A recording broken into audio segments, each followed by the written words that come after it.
성도 여러분 안녕하십니까? 오늘은 마태복음 5장 4절에 있는 말씀을 가지고 애통하는 자는 복이 있나니라는 제목으로 팔복의 두 번째 이야기를 해보도록 하겠습니다. 사람들에게, 특별히 그리스도인들에게 예수님을 왜 믿느냐라고 질문을 한다면 여러분들은 뭐라고 대답을 하겠습니까? 가족이 잘 되고 자식이 잘 되고 직장도 좋은 데 다니고 또 액을 몰아내고 건강하고 후손의 안녕과 또 천국의 안녕을 위해서라고 그렇게 바라지 않을 사람이 누가 있겠습니까? 불행해지고 싶어서 예수님을 믿는다는 사람은 한 명도 없을 겁니다. 그래서 좀 연세 많으신 분들이 전도할 때 다른 분들에게 뭐라고 얘기를 하냐면 이렇게 얘기를 합니다. 예수 한번 믿어봐. 다 잘 돼. 라고 그렇게 얘기를 합니다. 그 말이 틀린 것은 아닌데 오늘 우리가 좀 더 깊은 의미를 생각해 보자는 겁니다. 하지만 어느 누구도 고통당하고 아프기 위해서 예수를 믿으려는 사람은 아무도 없습니다. 그런데 예수님은 참 이상하게도 오늘 본문의 말씀에서 슬픔과 고통을 당하는 자에게 복이 있다라고 말씀을 하십니다. 여러분 이 말에 공감이 되십니까? 참 공감하기는 쉽지 않은 말이에요. 우리 함께 같이 읽어보도록 하겠습니다. 시작. 애통하는 자는 복이 있나니 저희가 위로를 받을 것이며.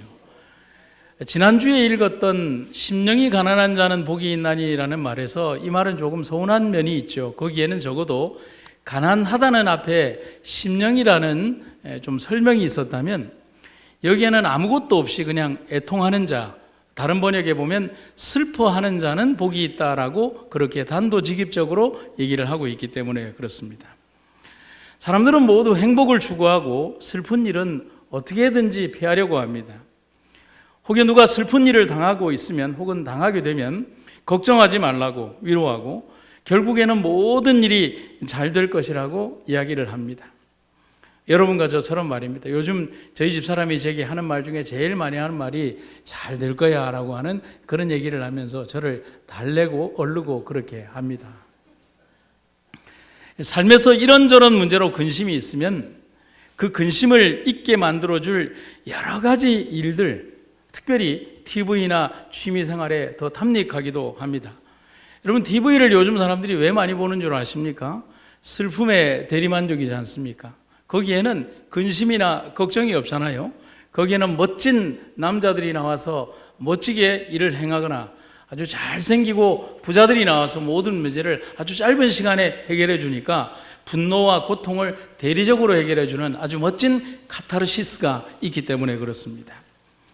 하지만 현실 세계는 좀 다르죠. 그래서 우리는 오늘 우리 예수님께서 산 위에서 말씀하셨던 이 복의 정의에 대해서 한번 생각을 해보고 넘어가야 되도록 하겠습니다.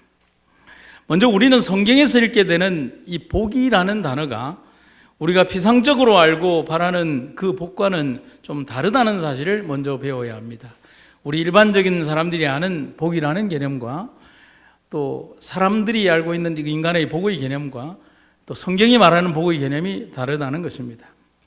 인간의 행복이란 왔다가도 가는 것이고 또 영원하지도 않고 사람의 기분에 따라 행복이 되기도 하고 불행이 되기도 한다는 것입니다.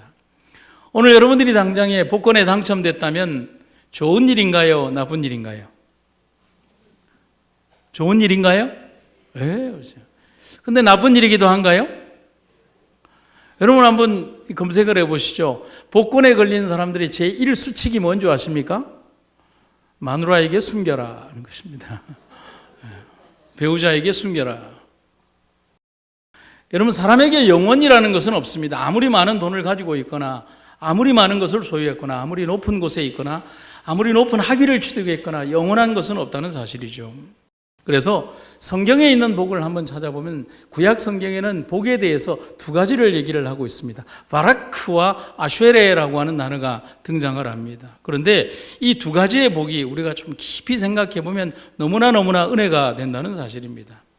첫 번째, 바라크라고 하는 복은 하나님을 예배하고 찬송하는 존재라는 의미를 가지고 있습니다. 아멘입니까? 이게 복이라는 거예요. 그래서 창세기 1장 28절에 보면 하나님이 그들에게 뭐를 주시며? 복을 주시며 바라크 그들에게 이르시되 생육하고 번성하여 땅에 충만하라. 두 번째 아쉐레라고 하는 것은 시편 1편 1절에 나오는 복인데요, 실제로 인간이 하나님을 뭐 할 때? 가까이 할 때 누리는 내적인 행복을 뜻하는 것입니다. 생각만 해도 여러분 아멘이 나오십니까? 아멘이 나오는 거예요. 그래서 시편 1편 1절에 뭐라고 되어 있어요? 복 있는 사람은 악인의 꾀를 쫓지 아니하며 죄인의 길에 서지 아니하며. 왜 그럴까요?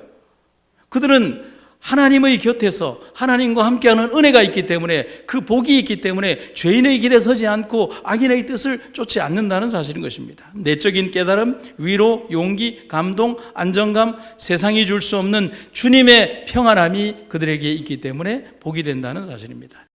그렇다면 정리를 하면 성경이 말하는 복이란 하나님께서 사람을 긍휼히 여기시는 것, 사람이 살아야 할 마땅한 길을 사는 것이 성경에서는 복이라고 말하는 겁니다. 아멘입니까? 즉 물질적 소유의 개념이 아니라는 거예요.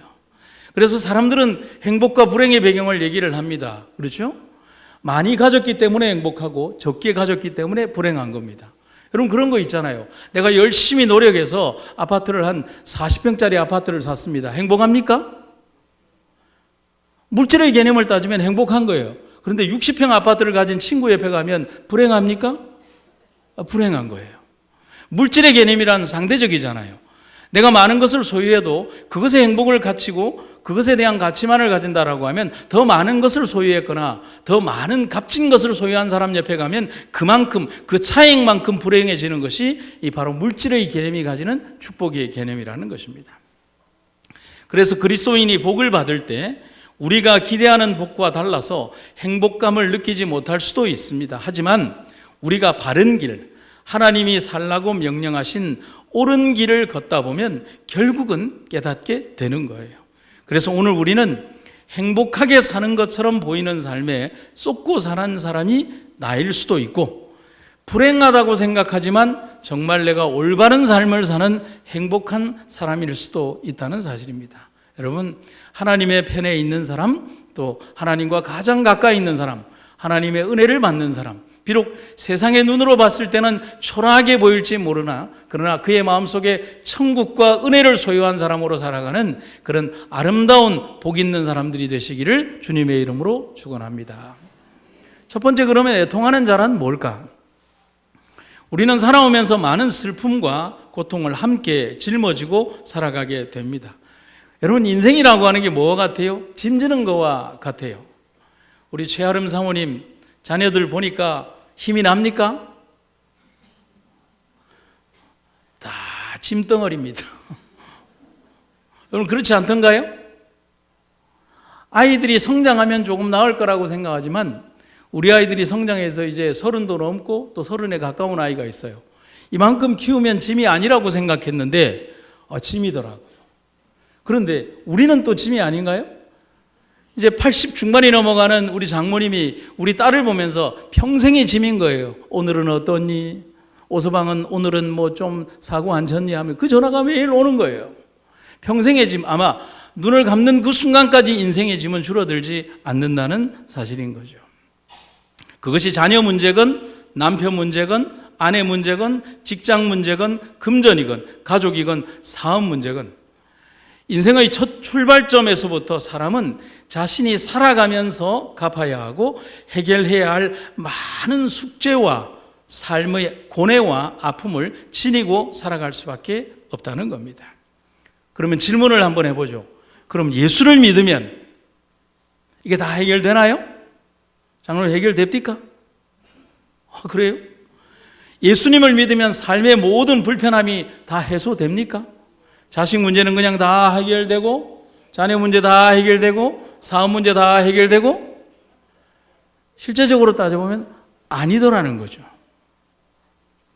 예수님을 믿으면 믿는 그 순간부터 오히려 역설적이게도 그 전에는, 예수 믿기 전에는 가지고 있지 않았던 또 다른 어려움들이 더 많이 수반되더라는 겁니다.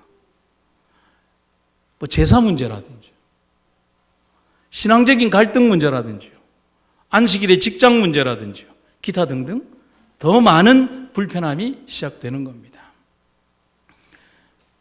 중학교 2학년 때 예수님을 믿고 아무것도 모르는 제가 제사를 드리면 안 될 것 같은 생각이 드는 거예요. 교회 어른들이 저보고 제사 드리지 말라는 얘기를 한 번도 강요하신 분이 없어요. 그냥 제 마음에 배우다 보니까 제사를 드리면 안 될 것 같아요. 그리고 제사 음식도 먹으면 안 될 것 같은 생각이 들더라고요. 저희 집이 장손 집안이라서 저는 장손은 아니지만 제사가 1년에 13번이 있었어요. 그런데 제삿날이 되면 좋아요. 음식이 풍성해지고 좋지 않습니까? 또 손님들도 오시면 돈도 많이 주고 하니까 좋아요.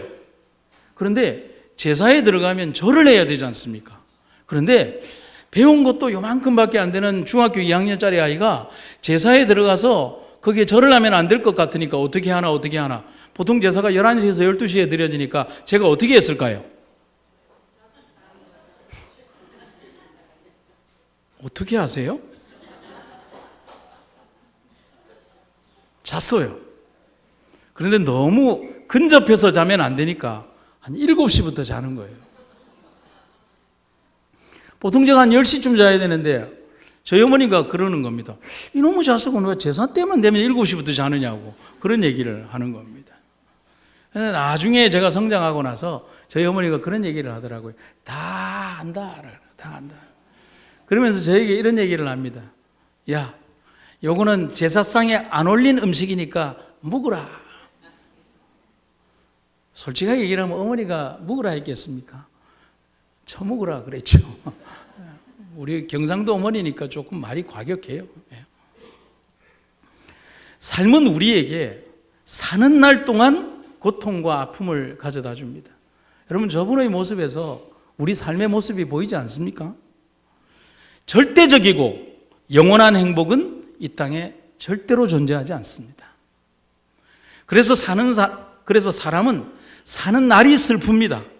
지금 행복했어도 시간이 지나면 슬프고 외로워집니다. 그게 인생입니다. 너무 행복한 사람도 너무 불행한 사람도 그 시간에 영원히 머물러 있을 수 있는 사람은 없습니다. 제가 우리 교우님들에게 자주 하는 말입니다. 그리고 제가 아는 분들에게 혹은 강연을 가면 그런 얘기를 합니다. 여기 너무 행복한 사람들, 인생의 첫 출발을 사랑하는 사람과 시작을 해서 검은 머리가 팥뿌리가 되도록 시작하는 그 과정에서 인생에 너무 많은 날들에 행복한 말이 있다라고 생각하는 사람들, 인생의 연만한 시간을 자라서 몸이 이제는 병들고 자식들도 내 마음대로 되지 않아서 인생에 너무 고통이 있어서 너무나 슬픈 사람들, 여러분들이 가지고 있는 인생의 행복감도, 여러분들이 지니고 가는 삶의 무거운 짐도 그 시간에 영원히 머물지 않고 결국은 흘러간다는 사실을 기억하시기를 바랍니다. 그렇게 얘기를 하죠. 이런 슬픔과 고통을 위로해 줄 수 있는 사람이 있을까요? 여러분, 제가 지니고 있는 아픔을 많은 사람들이 와서 그런 얘기를 합니다. 얼마나 슬퍼, 내가 다 이해해. 여러분, 저는 그렇게 요즘 위로하지 않습니다. 여러분, 사랑하는 사람을 잃은 사람의 앞에 가서 내가 당신을 이해해라고 한다면 이해할 수 없는 거예요. 암으로 투병 중인 그 사람에게 가서 얼마나 아파, 우리가 다 이해해야 한다고 해도 그 사람의 고통을 절대로 우리는 알 수가 없는 거예요. 그래서 그 어떤 사람도 다른 사람의 슬픔과 고통을 위로해 줄 수 있는 사람은 이 세상에 없다는 것입니다. 그래서 우리는 사람에게서는 위로받을 수가 없는 거예요. 그런데 딱 예외가 한 분 있어요. 오직 하나님 외에는 우리를 위로할 수 있는 분이 없다는 사실입니다. 그 어떤 사람도 해결할 수 없고 위로해 줄 수 없고 우산 없이 비를 맞듯이 삶의 슬픔을 숙명처럼 안고 살아가야 하는 백성들에게 예수님이 주시는 선물이 바로 팔복의 두 번째 복입니다.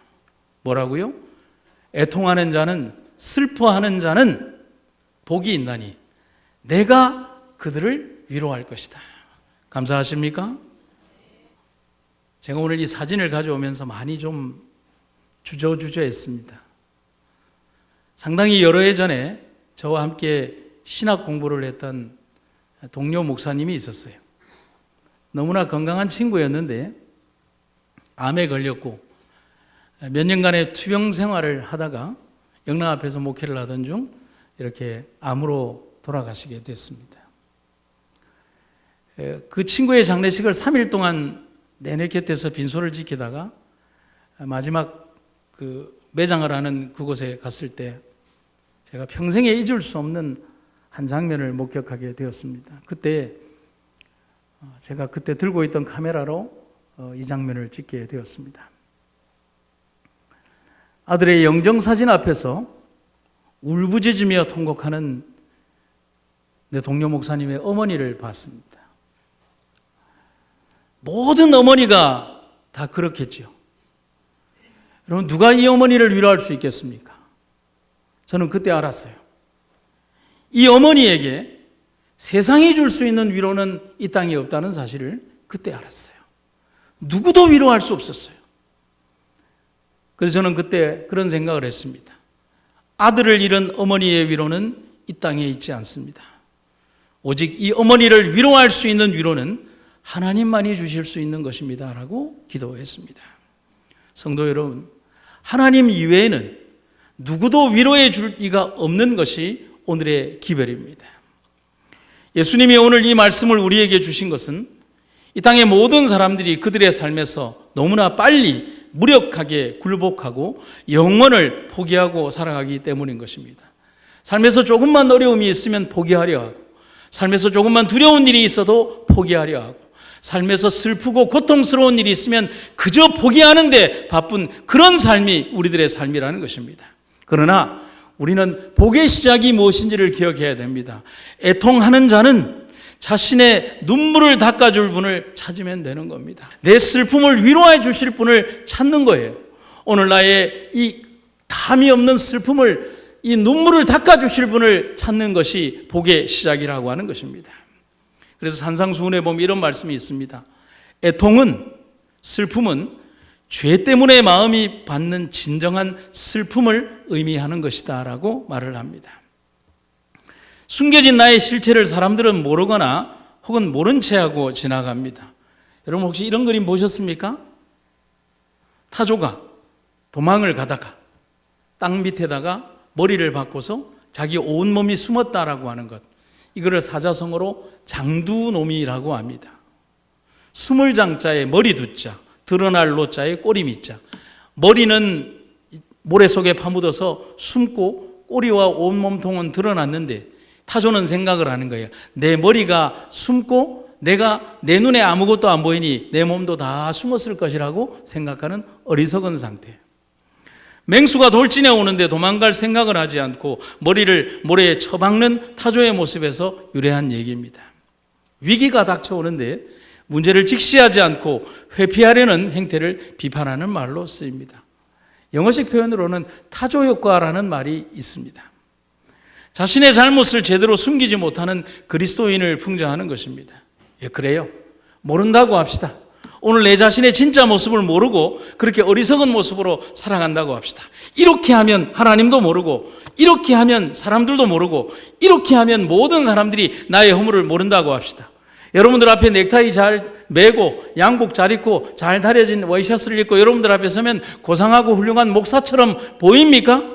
그러나 나 자신의 진실한 내면에 있는 것을 내가 이렇게 가린다고 해서 하나님도 모를까요? 그건 아니잖아요.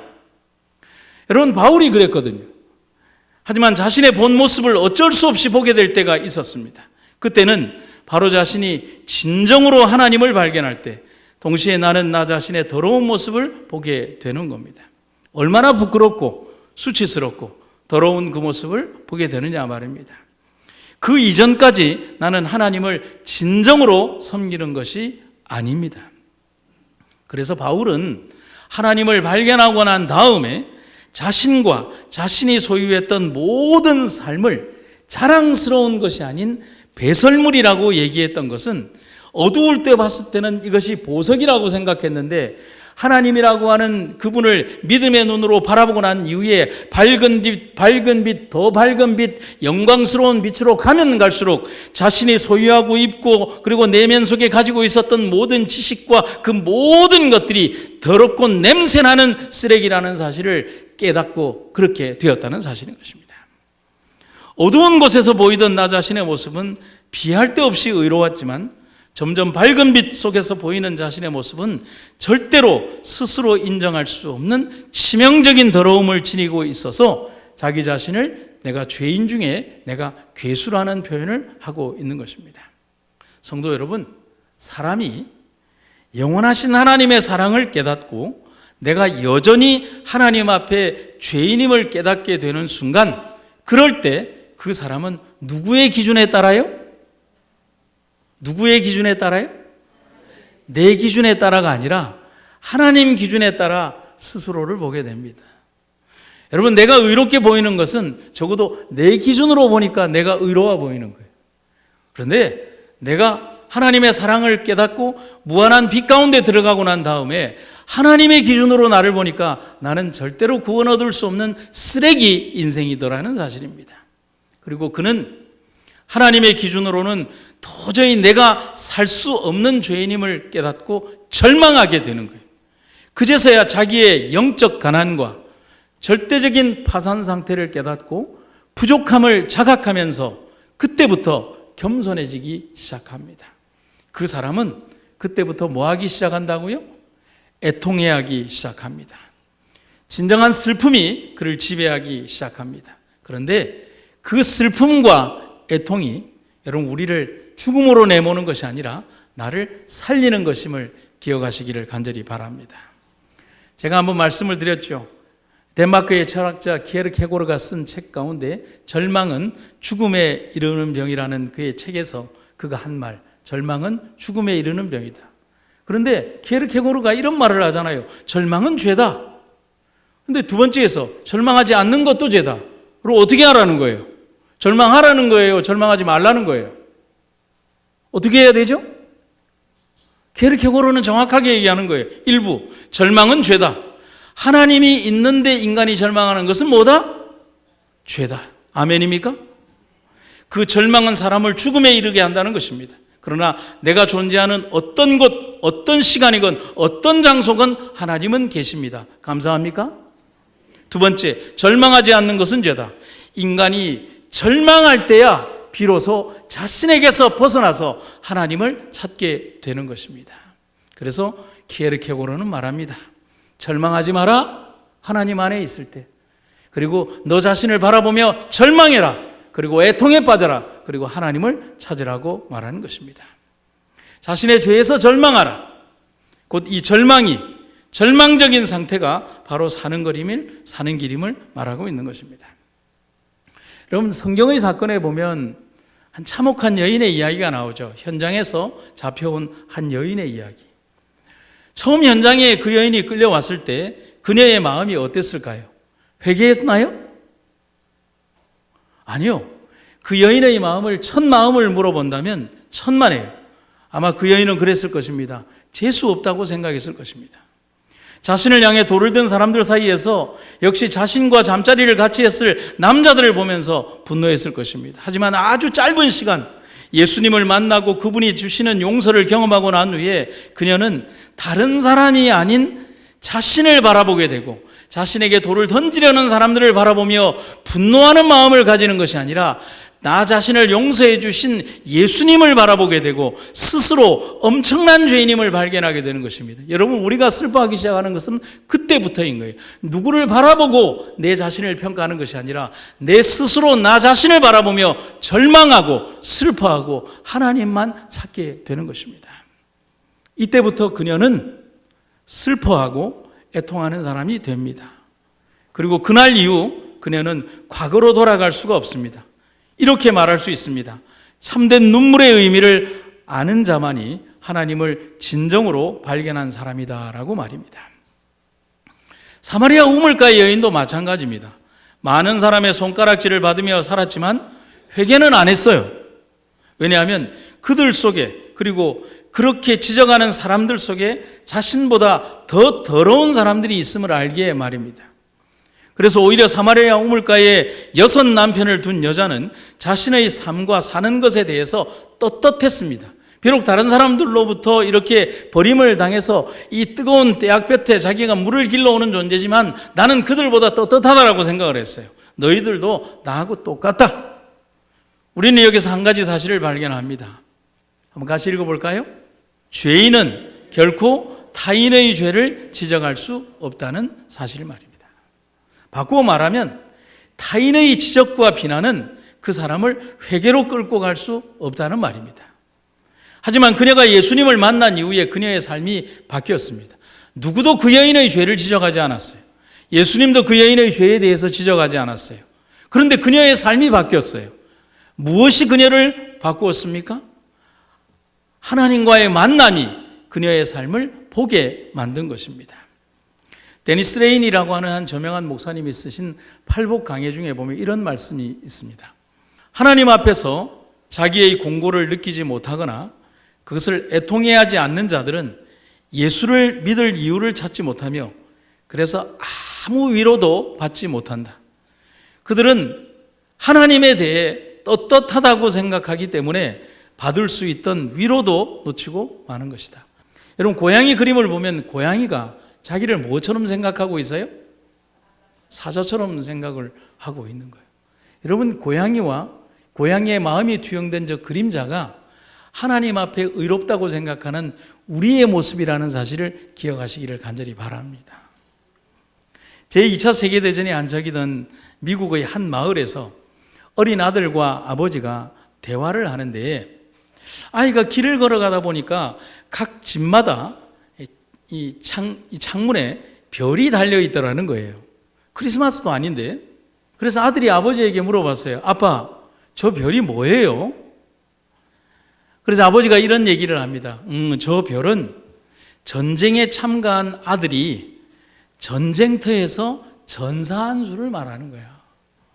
별이 2개면 아들이 2 죽었다는 것이고 별이 3개면 아들이 3 죽었다는 것입니다. 참 슬픈 별이죠.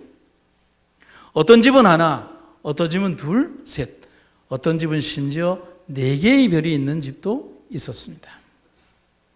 숙연해진 아이가 그 별을 보고 하늘에 반짝이는 별을 본 다음에 한참 동안 하늘의 별을 바라보다가 아버지가 깜짝 놀랄 만한 이런 얘기를 하는 거예요.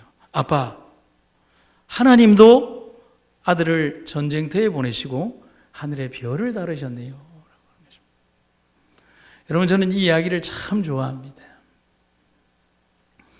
그분의 고통은 누구를 위한 고통입니까? 우리를 위한 고통입니다. 그게 시대의 소망에 나와 있지 않습니까? 그분에게도 가장 큰 애통과 슬픔이 있습니다. 여러분, 이 우주에서 가장 큰 슬픔을 당한 분이 누굴까요? 우리의 하나님 아닙니까? 당신의 사랑하는 독자 아들을 이 땅에 보내시면서 죄와는 전혀 상관이 없는 그분이 인류의 더럽고 치졸한 이 죄인들을 위하여 십자가에 찍히고 몸은 매자마자 찢어지고 십자가에 달려 돌아가시면서 심장이 파열되어 죽어가는 그 아들의 고통을 보면서 하늘을 가리우시고 당신의 슬픔을 잠재우셔야만 했던 아버지의 슬픔이 하늘의 별을 달아놓은 거 아닙니까? 그 모든 고통이 누구를 위한 것입니까? 아버지를 위한 것입니까? 아니에요. 우리를 위한 것입니다. 우리를 위하여 모든 것, 최고의 것을 희생하신 하나님. 그렇기에 그분은 애통의 진정한 의미를 알고 계신 것입니다. 여러분, 우리가 인생에서 당하는 슬픔과 괴로움 그리고 어려움들 살아가며 여러분 평생의 반려지기 여러분들이 삶의 동반자들이 언제는 떠나고 그리고 사랑하는 사람을 떠나보내는 것이 우리 인생의 길들 아니겠습니까? 그래서 그분이 우리의 위로자가 되실 수 있는 이유가 그렇다는 사실인 것입니다. 그래서 하나님은 애통하는 자를, 슬퍼하는 자를 위로하십니다. 아멘입니까? 우리가 지금 겪는 애통과 슬픔이 예수님을 통해 일깨움을 받은 그런 종류의 것이라면 주님은 틀림없이 우리를 위로하는 하나님이 되실 것입니다. 그래서 여러분, 저도 인생의 길을 조금 걸어오다 보니 삶에서 참 어려움들이 많았던 기억이 납니다. 별로 능력도 없는 사람이 30년이 넘는 세월 동안 목회를 해오면서 참 많은 우여곡절 끝에 지금까지 그리고 이제 졸업이라는 시간이 몇 년 남지 않은 지금의 선상에 서 있으면서 하나님께서 저를 지키시고 인도하시고 나의 인도자와 위로자가 되지 않으셨다면 나는 한순간도 서 있을 수 없었음을 고백하게 되는 것입니다. 그래서 약속의 말씀에서 나를 위로하시고 우리를 위로하신 하나님의 약속의 말씀을 한번 찬찬히 읽어보도록 하겠습니다. 말씀 한 구절 끝날 때마다 여러분 힘찬 아멘으로 함께 해주시기 바랍니다. 낙심한 자들을 위로하시는 하나님이 우리를 위로하셨으니 아멘. 너희를 위로하는 자는 나여늘 너는 어떠한 자이기에 죽을 사람을 두려워하여 풀같이 될 인자를 두려워하느냐. 우리의 모든 환난 가운데에서 우리를 위로하시는 분이시라. 그러므로 우리 자신도 하나님께 받은 위로로서 고난 중에 있는 사람들을 위로할 수 있는 것이라. 그들이 굶주리지도 않고 목마르지도 않을 것이다. 뜨거운 바람이나 햇볕도 그들을 해치지 못할 것이다. 왜냐하면 그들을 위로하시는 하나님께서 그들을 샘가로 인도하실 것이기 때문이다. 아멘. 우리가 지금 겪는 애통과 슬픔이 예수님을 통해 예수님을 믿는 이유로 또 믿음을 가졌노라는 이유로 일깨움을 받은 것이라면, 그렇다면 예수님은 틀림없이 우리를 위로하시는 하나님이 되실 것입니다. 여러분, 그 믿음을 잃지 마시기를 간절히 바랍니다. 그러나 하나님 앞에서 자기의 곤고를 느끼지 못하거나 그것을 애통해하지 않는 자들은 예수님을 믿어야 할 이유를 찾지 못할 것입니다. 그래서 그들은 하나님이 주시는 위로도 받지 못하게 되는 것입니다. 얼마나 슬픈가요? 인생의 이 힘들고 어려운 삶의 과정을 지나는데 나는 위로받을 데가 없다면 그것만큼 슬픈 게 어디 있을까요? 그런 사람들은 하나님에 대해서 너무 떳떳하다고 생각하기 때문에 받을 수 있었던 위로도 놓치고 마는 것입니다. 여러분, 저기에 있는 사람을 보면 저 사람의 모습이 내가 되지 않기를 간절히 바랍니다. 근데 그림이 저를 너무 닮았나요? 그림 속 사람은 너무 의로워서, 너무나 당당해서 스스로 자신을 보았을 때 너무 의로운 거예요. 여러분, 이 사람은 너무 의로워서 불행한 겁니다. 여러분, 정말 행복해지고 싶으십니까? 하나님 앞에서 자신을 바라보고 하나님 앞에 진정한 슬픔을 가지고 하나님이여 나를 위로해 주십시오라고 하는 기도를 드리는 여러분과 제가 되기를 간절히 바랍니다. 그때 진정한 행복의 사람이 될 것입니다. 주님을 통하여 깨닫고 자신의 죄에 대해서 슬퍼하는 사람이라면 성경 안에 약속된 모든 위로의 약속, 모든 것들이 그 사람의 것, 그리고 저의 것이 될 것입니다. 그분이 우리의 유일한 위로자임을 잊지 않는 여러분과 제가 되기를 간절히 바랍니다. 그것만이 우리의 유일한 희망임을 잊지 마시기를 간절히 바랍니다. 그런데 예수님은 지금 마음이 많이 아프십니다. 오늘의 교회와 성도들이 자신들의 이기심과 죄에 대하여 애통해하지 않고 하나님의 위로를 받지 않으려 하는 현실에 마음 아파하신다는 사실입니다. 그렇게 그리스도인은 억지로 행복한 사람이 되려고 하거나 다른 사람을 불행하게 만들고 나만 행복해지려고 해서는 안 됩니다. 지금 이 순간 다른 곳에서는 어린아이들은 기아에 어덕이고 여인들은 폭행과 학대를 당하고 있고 난민들은 집을 찾아 떠돌고 전쟁으로 파괴되었거나 파괴될지 모르는 현실이 존재하는 이런 현실 속에서 나만 행복하면 된다는 생각보다는 함께 아파하고 함께 고통을 나누며 함께 애통하는 마음으로 살아야 되지 않겠습니까? 여러분, 제가 오늘 새벽에 깨달은 것이 있습니다. 우리의 행복 너머에 너무나 슬픈 다른 공간 속에 살아가는 사람들이 있다는 사실을 기억하시기를 간절히 바랍니다. 내가 오늘 우리의 자녀와 함께 행복한 밥을 먹을 때 또 한 귀퉁이에서는 외로움에 눈물 젖은 빵을 먹어야 되는 사람들이 있음도 기억하시기를 간절히 바랍니다. 하나님의 이름조차 부르지 못하며 내가 죄인입니다, 내가 죄인입니다라고 하늘을 우러러보지도 못하고 가슴을 치며 기도하는 세리와 같은 사람이 있음도 우리가 기억하시기를 간절히 바랍니다. 예수님이 이 땅에 속히 오셔야 하는 이유를 우리는 알고 있어야 하는 것입니다. 예수님이 오셔야만 이 슬픔이 영원히 끝나기 때문에 그렇다는 사실입니다. 우리는 장차 올 영원한 세계를 고대하고 있습니다. 거기는 우리의 행복을 방해할 아무것도 없을 것입니다. 하지만 이 세상에서는 그런 완전한 행복이 있을 수 없습니다. 여러분, 살다 보니 저하고 집사람이 35년을 살았네요. 감히 어른들 앞에서 이런 말씀을 드리면 요즘 그런 얘기를 합니다. 제가 우리 아이 이름을 부르면서 저는 여보라는 말을 한 번도 해보지 않아서 세진 엄마, 우리도 언젠가는 이별하겠지? 이 세상에는 우리가 생각하는 완전한 행복이 있을 수 없고 삶의 여정에는 언젠가는 이별이 있다는 사실을 알기에 우리는 삶의 고통에서 나누는 이러한 슬픔을 하나님의 위로를 통하여 위로받아야 되지 않겠습니까? 우리가 이 고난받는 세상에 살고 있을 동안에는 주님과 함께 애통하는 삶을 살아야 합니다. 아무리 행복에 머무르고 싶으려고 몸부림을 쳐도 나는 이 영원한 행복에 머물 수 없기 때문에 그렇다는 사실입니다. 그래서 사랑하는 주님이 그런 얘기를 합니다. 두려워하지 말아라. 너희들이 이 삶의 끝 너머에 죽음 저편, 사선 너머, 요단강 건너편 신령한 세계를 바라보면 거기에 너희들의 애통의 너머에 영원한 행복이 있을 것이다 라고 말씀을 하십니다. 제가 한 분의 이야기를 들려드리고 말씀을 마치도록 하겠습니다. 오늘 제가 설교를 마무리하면서 가장 제 인생에 설교를 하면서 주저주저한 분의 이야기입니다. 왜냐하면 제 인생의 가장 아픈 이야기 중에 하나가 이분에 대한 이야기이기 때문에 그렇습니다. 제가 2008년도 대구의 한 교회에서 어렵게 시작한 뉴스타트 전도 활동으로 많은 사람들이 찾아왔습니다. 모든 분들이 암 환자였죠. 그 중에 한 사람인데 새로이 오기 시작한 아기 엄마인데요. 너무나 행복해 보이는 34살의 젊은 아기 엄마, 3살, 5살의 어린 아이를 데리고 있는 엄마입니다. 그런데 이렇게 행복해 보이는 아기 엄마가 뉴스타트 센터에 온 이유는, 저희 교회에 온 이유는 그녀가 암 환자이기 때문에 그랬습니다. 유방암 환자, 그것도 유방암 3기였습니다. 저는 그때 알았어요.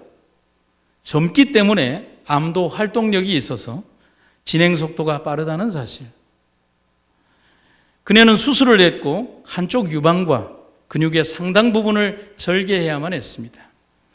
34살의 젊은 엄마가 감내하기에는 너무나 힘들고 어려운 삶의 시간이었죠. 어느 날 3살 배기, 5살 배기 어린 딸과 함께 목욕을 하면서 이렇게 아이를 씻겨주고 있는데 아이가 엄마의 이렇게 적출한 이 가슴의 한쪽을 바라보면서 딸아이가 가슴에 맺힌 이런 얘기를 합니다. 엄마는 왜 한쪽 가슴이 없어? 라고 묻는 겁니다. 그때 이 아기 엄마는 한참을 생각을 하다가 엄마가 조금 아파서 그래 라고 대답할 수밖에 없었습니다. 그리고 아이 앞에서 가슴을 가릴 수밖에 없었습니다. 영남대학병원에 자신의 진료 차트 뒤에는 역시 똑같은 병으로 투병하다 돌아가신 엄마의 차트가 있었습니다. 그녀의 어머니 역시 항암 치료를 하다가 그렇게 돌아가셨습니다. 그래서 이 아기 엄마는, 34살의 젊은 아기 엄마는 저희들에게 자주 그런 얘기를 했습니다. 나도 엄마처럼 죽겠지. 그녀는 엄마와 똑같은 길을 걸어가고 있었습니다. 너무나 똑같은 길을 걸어가고 있어요. 똑같은 부위, 똑같은 수술, 그리고 똑같은 의사. 어머니를 수술했던 의사가 그 딸을 또 수술한 것입니다. 그리고 이어지는 항암. 그녀의 삶에서 절망적인 그 상황에서 그렇다면 이제 남은 것은 엄마처럼 죽는 것밖에 없는 거였어요. 그런데 그럴 수는 없었습니다. 엄마가 죽고 자신이 세상에 남겨졌을 때 그녀는 세상에 자신만이 남겨진다는 것이 얼마나 큰 슬픔이고 그리고 고통이라는 것을 알았기에 죽을 수 없다고 울부짖었습니다. 그러나 이쁜 2 아이와 그리고 얄미운 남편. 그래서 저에게 어떤 날은 이런 얘기를 했습니다. 목사님, 제가 꼭 살아야 하는 이유를 쓴다면 저는 100만 가지 이유라도 쓸 자신이 있습니다라고 얘기를 했어요. 하지만 호전되던 암은 다시 진행이 되었고 그때도 그녀는 저와 집사람에게만 소식을 알리고 수술을 했습니다. 저희가 기도해 주러 갔을 때 수술실을 들어가는 마지막 순간까지도 그녀는 두려움 속에서 하나님을 붙들었습니다. 그때 저와 집사람이 했던 기도는 이겁니다. 하나님, 이 딸을 위로하여 주세요. 34살 어린 딸이 지고 가기에는 너무 무거운 짐을 어떻게 해야 합니까? 하지만 수술 후에도 병은 더 깊어졌습니다. 여러 달이 지나고 더 이상의 치료가 어려워지자 근처의 작은 병원으로 옮겨졌습니다. 거기에서 이렇게 몰핀 주사라도 맞아야 했기 때문에 그랬습니다. 어느 날 집에 있는데 그녀로부터 이런 전화가 왔습니다. 목사님, 방문 좀 와주세요.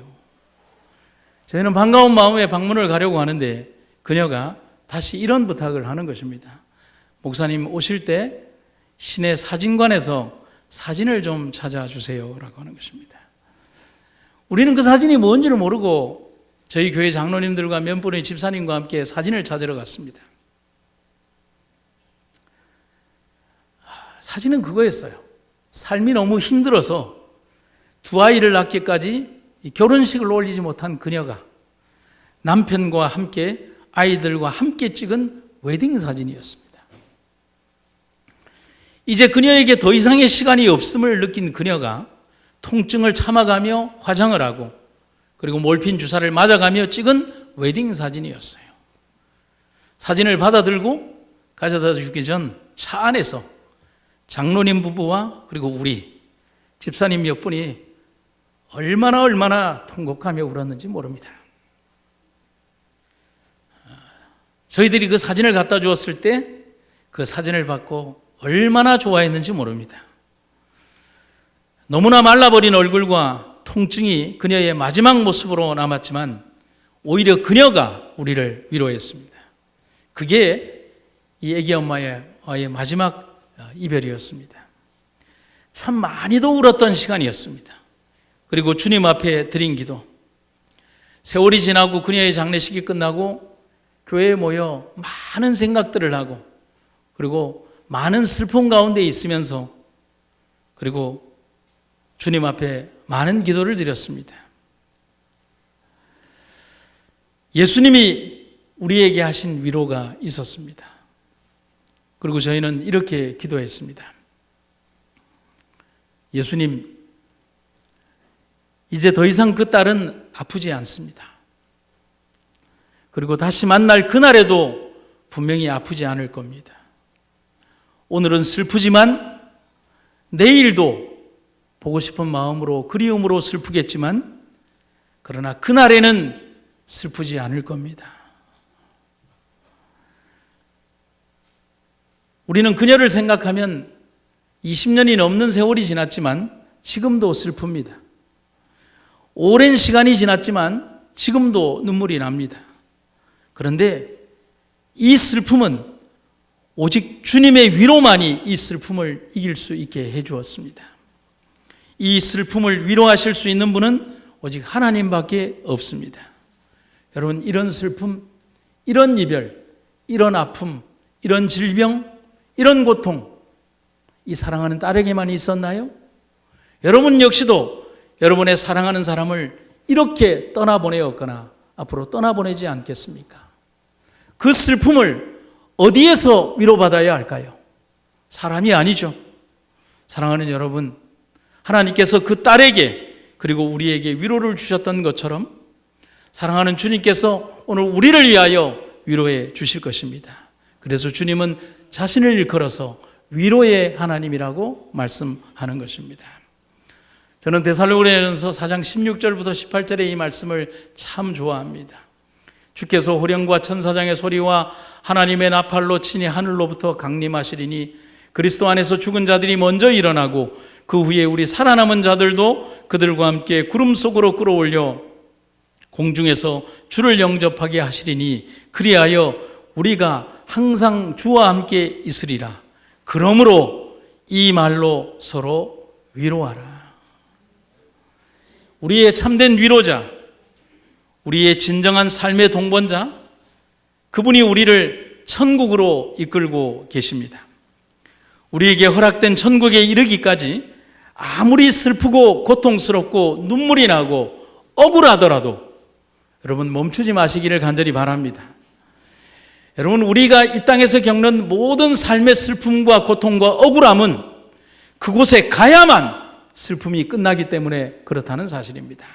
삶의 여정이 어떤 것이든 끝까지 천국에 우리 함께 가기를 간절히 바랍니다. 오늘 우리 가슴에 주시는 주님의 선물, 저희가 위로를 받을 것이며 라는 이 말이 오늘 여러분들에게 선물이 되기를 주님의 이름으로 축원합니다. 사랑의 아버지 하나님, 우리는 이 땅에서 슬프고 고통스러운 삶을 지나야 합니다. 하지만 주님의 주시는 위로를 인하여 감사드립니다. 삶의 여정이 아무리 힘들고 어렵고 우리를 눈물 나게 하고 때로는 억울하게 한다 할지라도 삶의 여정의 끝 주님 주신 하늘에 가서 우리 위로받게 하여 주시옵소서. 우리의 삶의 여정이 이제 곧 끝날 것을 아오니 하나님의 영원한 하늘에 이르기까지 우리를 도우소서. 예수님 이름으로 기도드립니다.